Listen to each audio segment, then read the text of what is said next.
Untuk itu saya ingin kita semuanya memberikan perhatian bersama. Yang pertama, utamakan keselamatan masyarakat. Jangan menganggap ini masalah kecil, ini adalah masalah besar. Dan saya hari Minggu sudah menyampaikan pada Menteri Kesehatan untuk sementara obat yang diduga, meskipun masih diduga itu dihentikan terlebih dahulu, menunggu investigasi secara menyeluruh dari BPOM pada seluruh obat sirup yang menggunakan bahan pelarut. Ini lakukan secara terbuka, transparan, tapi juga hati-hati dan objektif.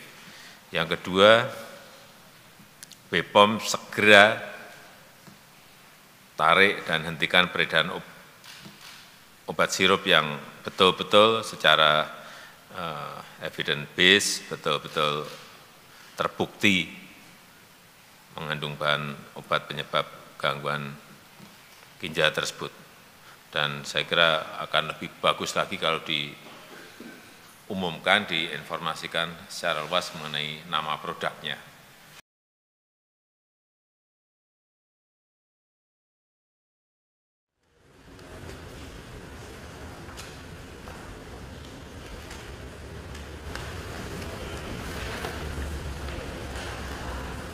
Rapat siang hari ini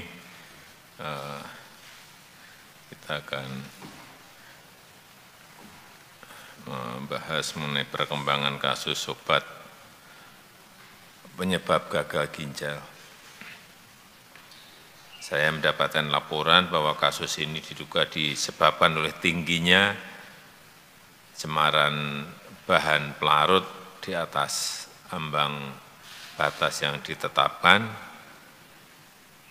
seperti propylene glikol, polyethylene glikol, dan lain-lainnya. Dan kalau melihat data hingga 23 Oktober 2022 ini tercatat sudah 245 kasus di 26 provinsi. Untuk itu saya ingin kita semuanya memberikan perhatian bersama. Yang pertama, utamakan keselamatan masyarakat. Jangan menganggap ini masalah kecil, ini adalah masalah besar. Dan saya hari Minggu sudah menyampaikan pada Menteri Kesehatan untuk sementara obat yang diduga, meskipun masih diduga itu dihentikan terlebih dahulu, menunggu investigasi secara menyeluruh dari BPOM pada seluruh obat sirup yang menggunakan bahan pelarut. Ini lakukan secara terbuka, transparan, tapi juga hati-hati dan objektif. Yang kedua, BPOM segera tarik dan hentikan peredaran obat sirup yang betul-betul secara evidence base, betul-betul terbukti mengandung bahan obat penyebab gangguan ginjal tersebut. Dan saya kira akan lebih bagus lagi kalau diumumkan, diinformasikan secara luas mengenai nama produknya. Dan yang ketiga, Kementerian Kesehatan betul melakukan eksplorasi terhadap seluruh faktor risiko penyebab kasus gagal ginjal, dan baik dari sumber-sumber obatan maupun potensi penyebab lainnya. Kita ini harus pastikan betul. Uji klinis harus dilakukan, laboratorium seluler pada organ ginjal yang terdampak juga betul-betul dilihat betul, sehingga kita bisa memastikan apa yang menjadi penyebab dari gagal ginjal, terutama pada anak. Dan juga yang keempat, siapkan pelayanan kesehatan untuk masalah ini.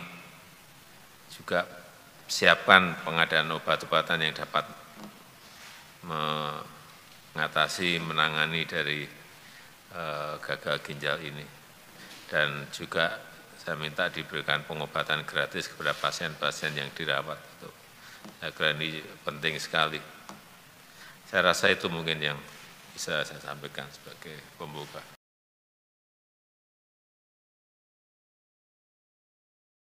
Tadi sudah kita melakukan rapat internal dan Bapak Presiden memberikan arahan ke kami sebagai berikut. Tapi kami update dulu ke Bapak Presiden karena di hari Minggu kemarin Bapak Presiden khusus menelpon kami untuk memastikan bahwa masyarakat itu dilindungi dari obat-obatan yang ada. Jadi prioritas dari Bapak Presiden adalah memastikan bahwa seluruh masyarakat bisa terlindungi dari obat-obatan ini. Saya update sedikit, per hari ini kasus totalnya ada 245 di 26 provinsi. 8 provinsi yang mengkontribusi 80% kasus adalah DKI Jakarta, Jawa Barat, Aceh, Jawa Timur, Sumatera Barat, Bali, Banten, dan Sumatera Utara. Fatality rate atau yang meninggal persentasenya dari jumlah kasus 245 ini cukup tinggi, yaitu 141 atau 57,6%. Jumlah kasus ini sebenarnya mulai naik di bulan Agustus. Ya. Jadi sebelum Agustus itu angka kematiannya normal, dari tahun ke tahun angkanya kecil, di bawah 5. Tapi bulan Agustus itu mulai naik ke 36, September naik lagi ke 78, Oktober sampai sekarang 114, dan itu sebagian besar menyerang di bawah 5 tahun. Nah, sejak Agustus itu kita amati, teman-teman, Kemenkes sudah melakukan review patologi. Jadi kita lakukan analisa lab patologi karena dugaan kita penyebabnya di September adalah virus, bakteri, atau parasit. Jadi balik lagi ya, kasus ini teridentifikasi kenaikan di bulan Agustus, bukan di awal tahun, di bulan Agustus.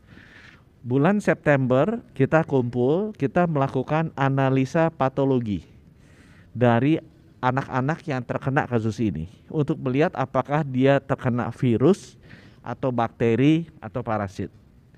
Hasil analisa patologi itu kecil sekali kemungkinannya disebabkan oleh virus atau bakteri. Jadi misalnya ada bakteri Leptospira, itu banyak dibicarakan. Ini bisa menyebabkan sakit ginjal. Kita udah cek semua anak yang kena itu 0% bakteri Leptospira gitu ya. Kita bilang, oh mungkin ini gara-gara COVID.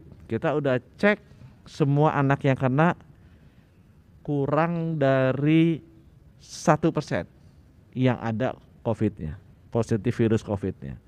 Jadi dari situ di bulan September kita memang terus terang masih menduga-duga ini penyebabnya apa. Karena hasil tes patologi di bulan September dari kenaikan kasus bulan Agustus itu tidak ada yang secara signifikan disebabkan oleh bakteri, virus maupun oleh parasit. Ya. Di akhir September, jadi sebelum 1 bulan mulai ada kenaikan, kita sudah mengeluarkan surat edaran ke seluruh rumah sakit, seluruh kepala dinas agar melakukan tata laksana perawatan yang standar. Nah, baru kita agak terang pada saat WHO mengeluarkan surat edaran 5 Oktober. Jadi balik lagi ya, kasus ini mulai terjadi bulan Agustus, bukan di awal tahun. Kita mulai bergerak di bulan September dengan analisa patologis yang kita dapetin tidak ketemu penyebabnya apa. Kemudian di 5 Oktober WHO mengeluarkan warning bahwa terjadi kasus yang mirip di Gambia, penyebabnya adalah zat kimia yang ada di pelarut obat-obatan. 5 Oktober. Nah, sesudah 5 Oktober ini kita menerima rilis dari WHO, kita komunikasi dengan WHO juga dengan pemerintah Gambia, kita melakukan analisa toksikologi. Jadi kalau yang pertama di bulan September kita lakukan analisa patologi karena dugaan kita disebabkan oleh bakteri, virus atau parasit. Begitu ada announcement WHO tanggal 5 Oktober, langsung kita minggu berikutnya lakukan analisa toksikologi karena mengarah lebih ke zat kimia dan dikonfirm kita tes ke 10 anak, 7 ternyata darahnya atau urinnya mengandung zat kimia ini.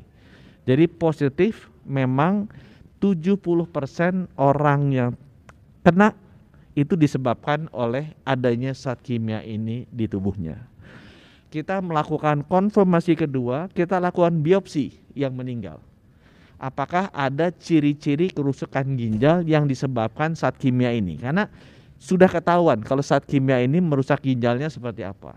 Kita cek 100%. Memang terjadi kerusakan ginjal sesuai dengan ciri-ciri yang disebabkan oleh obat kimia ini. Jadi itu memperkuat bahwa penyebabnya adalah obat kimia ini. Kemudian analisa yang ketiga untuk konfirmasi, kita datangin rumah-rumahnya. Seluruh rumah pasien ini kita datengin, kita ambil obat-obatannya, sekali lagi kita cek ada atau tidak obat-obatan senyawa kimia yang berbahaya ini. Kita menggunakan lab pusat laboratori, memang yang mereka lakukan sifatnya baru kualitatif, ada atau tidak, bukan kuantitatif kadarnya berapa. Ya. Tapi secara kualitatif ditemukan sebagian besar dari obat-obatan yang ada di rumah pasien itu mengandung senyawa kimia yang berbahaya ini.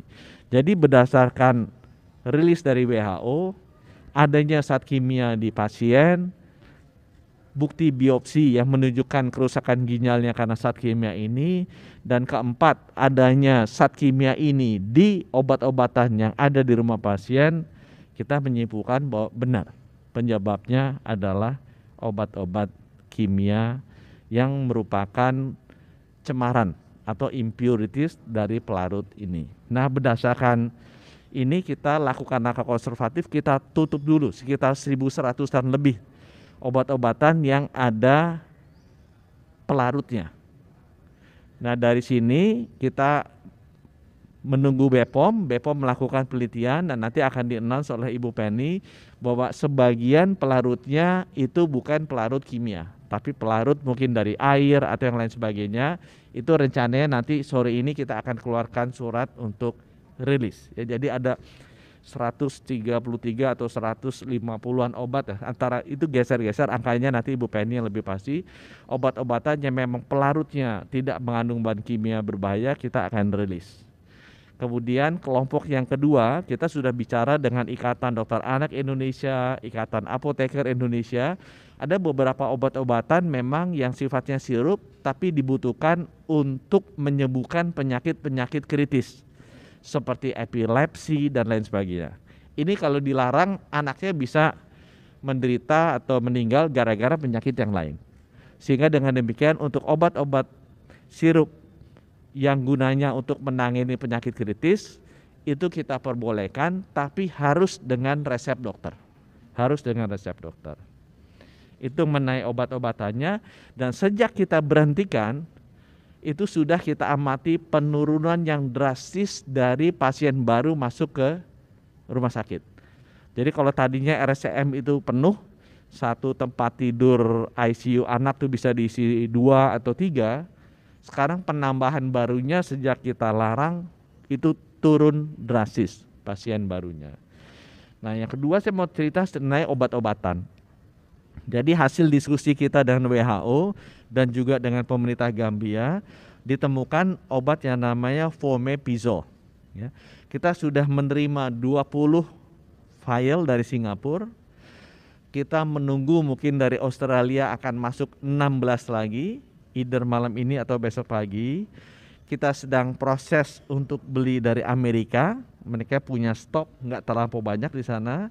kita juga sekarang sedang dalam proses untuk beli dari Jepang. Mereka ada stoknya sekitar 2000-an. Nah, ini kesiapan yang kita lakukan untuk menyediakan obat-obatnya. Dan dari obat yang sudah datang 10, kita sudah cobakan ke pasien. 7 diantaranya membaik kondisinya. Jadi pasien itu biasanya ginjalnya tuh terganggu, dia nggak bisa kencing, nggak bisa keluar air seni. Tapi begitu dikasih obat, mereka mulai keluar bayinya sedikit demi sedikit. Ada yang sudah mulai banyak, dan yang tadinya tidak sadar mulai sadar kembali. Jadi kita bisa melihat dari 10 pasien yang diberikan obat ini, 7 sudah pulih kembali, sehingga kita bisa simpulkan bahwa obat ini memberikan dampak positif, dan kita akan percepat kedatangannya di Indonesia sehingga 245 ya yang masuk, dan mungkin akan masih agak bertambah sedikit, itu kita bisa obati dengan baik. Mungkin saya berhenti dulu di sini. Saya persilakan Ibu Penny untuk menjelaskan obat-obatan yang sudah direview oleh BPOM. Silakan Ibu. Terima kasih Pak Menkes, rekan-rekan media sekalian. Tadi pesan Pak Presiden sangat jelas sekali untuk sangat berhati-hati ya. Jadi kami Badan POM juga dalam menguji, sampling dan menguji obat-obatan ini akan sangat berhati-hati sekali. Dan saya kira nama-nama obat yang sudah kami sampaikan kemarin dan kemarin sudah diserahkan juga oleh Pak Menkes, nanti akan secara resmi Pak Menkes akan mengeluarkan surat edaran atau peraturan Pak Menteri Kesehatan untuk list dari obat-obat tersebut. Saya kira jenis obatnya pun juga tadi hasil dari kesimpulan pertemuan ratas tadi ya Pak ya, mungkin fokus pada obat-obatan yang tidak mengandung solvent 4 jenis solvent itu yang bisa mengandung impurities ethylene glycol dan diethyl glycol. Kemudian yang penting juga dalam proses ini kami sudah mendapatkan 2 industri farmasi yang akan kami tindak lanjuti menjadi pidana ya. Jadi Kedeputian 4 yaitu Kedeputian Bidang Penindakan dari Badan POM sudah kami tugaskan untuk masuk ke industri farmasi tersebut, bekerja sama dengan kepolisian dalam hal ini, dan akan segera melakukan penyidikan untuk menuju pada pidana ya, perkara pidana dalam hal ini, sehingga untuk dua industri farmasi. Mungkin saya tidak menyebutkan sekarang karena prosesnya masih berlangsung dan akan segera nanti tentu kami komunikasikan pada masyarakat ya. Karena ada indikasinya bahwa kandungan dari EG dan EDG di produknya itu tidak hanya dalam konsentrasi sebagai kontaminan, tapi sangat-sangat tinggi dan tentu saja sangat toksik, dan itu bisa tepat diduga bisa mengakibatkan ginjal akut dalam hal ini. Saya kira demikian yang bisa saya sampaikan. Terima kasih.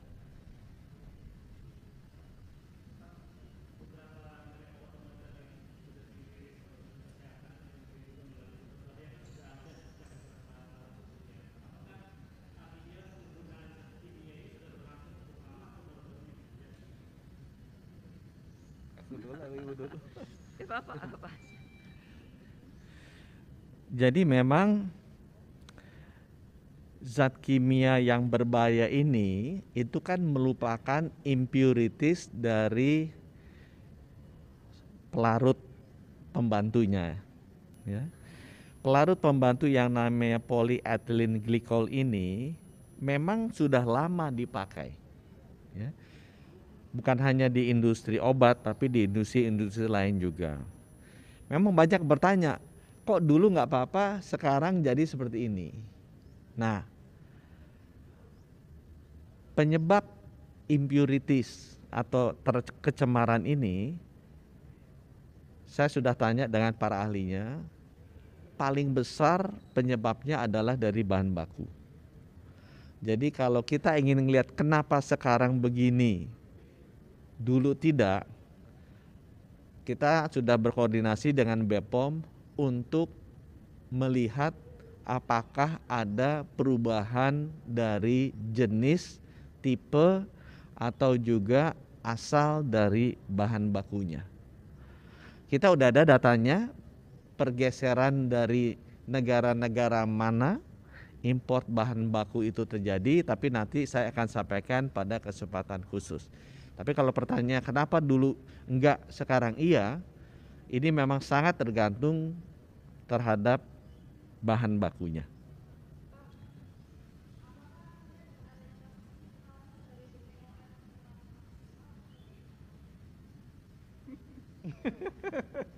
Saya menjawab ya.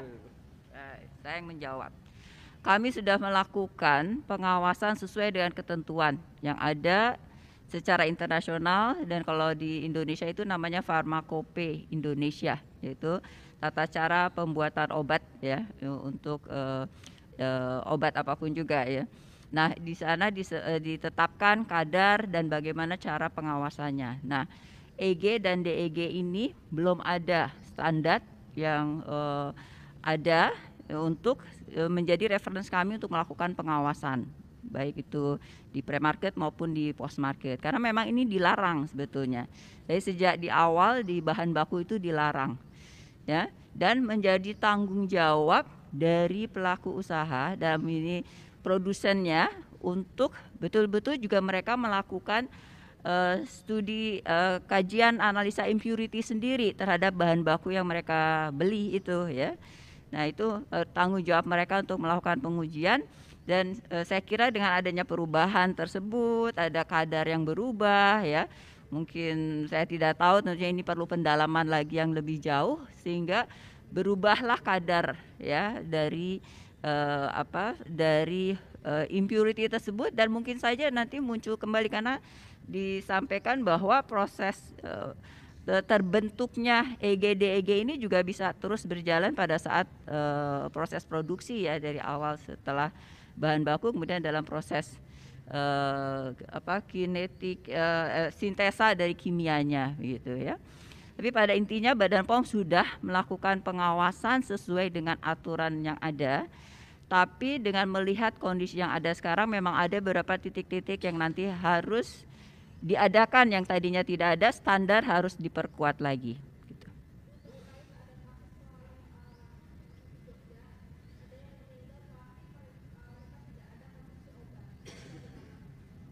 Bapak itu ya, Pak Menkes.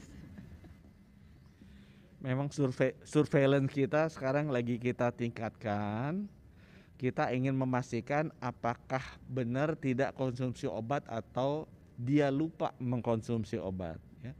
Jadi saya juga kasih contoh, dari 245 yang udah kena, kita sudah datangi 206 ya. Itu taraf pendidikannya beda-beda. Jadi ada yang bisa menyebutkan nama obatnya sekaligus nunjukin botolnya, ada yang benar-benar tidak tahu obat itu apa. Jadi memang taraf pendidikan dari masyarakatnya berbeda-beda. Jadi itu memang yang sekarang sedang kita pastikan bahwa tim surveillance kita pada saat dia melakukan surveillance, melakukan pertanyaannya itu disesuaikan dengan segmen dari pasiennya. Karena itu bisa saja terjadi, dia tidak ingat dia minum obat, padahal dia minum obat, atau dia termsnya dia ini mungkin bukan obat atau ramuan atau racikan lainnya ya. Jadi itu saya belum berani komentar secara spesifik. Kalau teman-teman ada informasi mengenai nama pasiennya, boleh dikirim ke kita sehingga kita bisa bantu perdalam surveillance-nya gitu ya. Saya ingin menambahkan saja Pak Menkes, untuk juga mengingatkan masyarakat untuk berhati-hati satu membeli obat ya, karena dari ada 4 jenis obat, ada 3 jenis obat ya, dari 5 yang tidak memenuhi syarat tersebut itu banyak dijual di online ya, sehingga kami sudah melakukan kerjasama dengan Menkominfo ya, untuk ada sekitar 1.400 tautan ya yang akan segera kami lakukan tindak lanjut sebagai bagian dari cyber patrolnya dari Badan Pengawas Obat dan Makanan. Dan kemudian juga tadi merefer pada Pak Menkes, menjadi penting juga bahwa hati-hati untuk mengkonsumsi obat ya, kita tidak pernah tahu ada impurities apa dari dalamnya, jadi sesuai dengan aturan yang ada. Tapi yang penting juga adalah selalu mencatat ya obat yang dikonsumsi, apakah itu swamedika di rumah ataupun nanti setelah ada di fasilitas pelayanan kesehatan, untuk selalu mencatat ya, sehingga nanti apabila ada kejadian seperti yang kita hadapi sekarang ini, dengan mudah juga nanti Badan POM bisa membantu untuk menelusur dalam hal ini.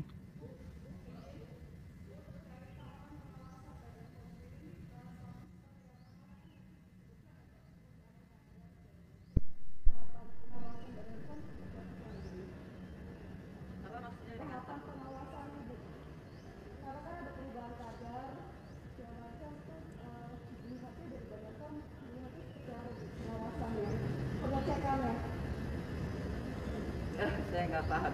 Pengecekan dari Pengecekan apakah dilakukan secara berkala setiap tahun atau per 6 bulan? Oh iya. Ya, Badan POM kan juga mempunyai sampling rutin ya.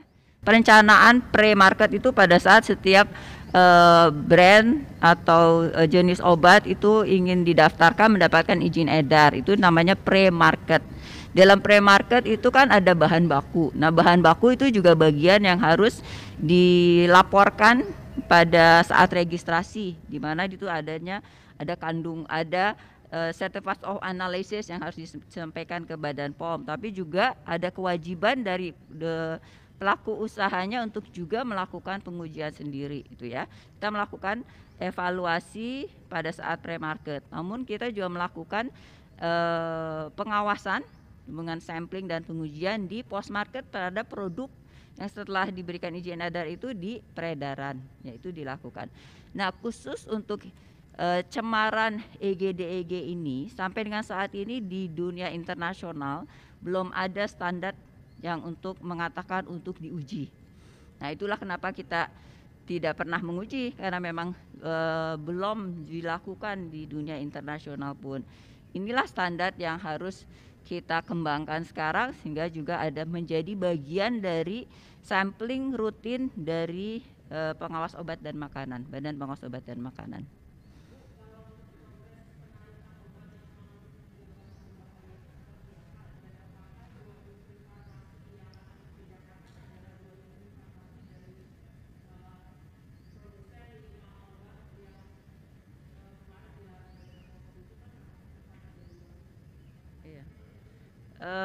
Iya, dikaitkan dengan pertanyaan yang kedua nanti saja ya, karena itu sedang dalam proses sekarang. Terus yang pertama tadi apa sebelumnya? Oh iya, dengan sendirinya yang sudah tidak memenuhi syarat, dengan segera kita keluarkan surat untuk segera melakukan penarikan. Karena yang melakukan penarikan adalah industri farmasinya, melaporkan ke kami, dipantau oleh kami tentunya, karena kan penarikan dari mana-mana ya, jalur distribusinya kan kita tahu, ada PBF, mana-mana itu kita tahu. Mereka yang melakukan penarikan dan melaporkan.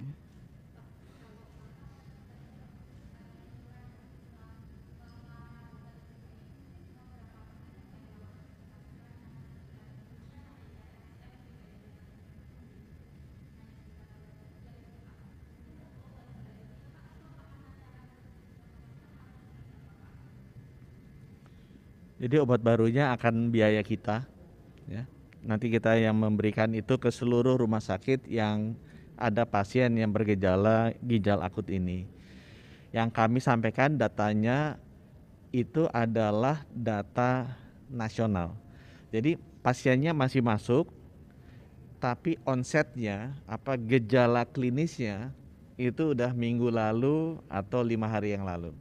Kita lihat pasien yang masuk sekarang gejala klinisnya sesudah larangan itu dikeluarkan, itu turun drastis dari puluhan ke angka di bawah 10, dan sudah 2 hari ini kita belum amati.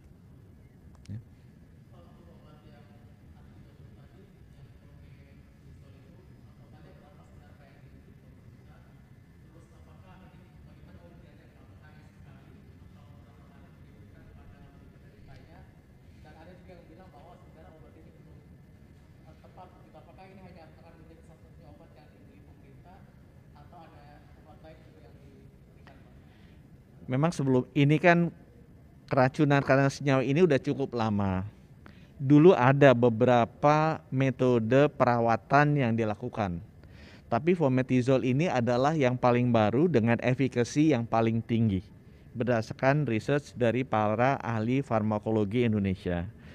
Rejimnya diberikannya, standarnya sesudah diberikan itu ada 4 kali pemberian selanjutnya. Jadi dia dalam bentuk vial, vial tuh kayak tabung kecil gitu ya dari gelas. Nah, satu anak diberikan satu bertahap, satu di awal, kemudian 4 kali pemberian sesudahnya. Dan kita sudah lakukan tes, kalau itu diberikan dengan dosis sesuai dengan analisa teman-teman di RSCM, itu perbaikan di ginjalnya terasa. Ya. Kecuali kalau memang ginjalnya sudah demikian rusak. Ya, kalau sudah masuk ke tahap stadium 3, itu ada angka kreatininnya saya lupa ya. Kalau kondisi kerusakannya sudah tinggi, memang akan tetap sulit. Ya. Kenapa? Oh, kita kejarnya karena sekarang ada 250 tapi setengahnya sudah meninggal ya. Jadi ada 120-an yang sekarang masih ada di seluruh rumah sakit. Kita antara 200 sampai 500 vial kita membeli.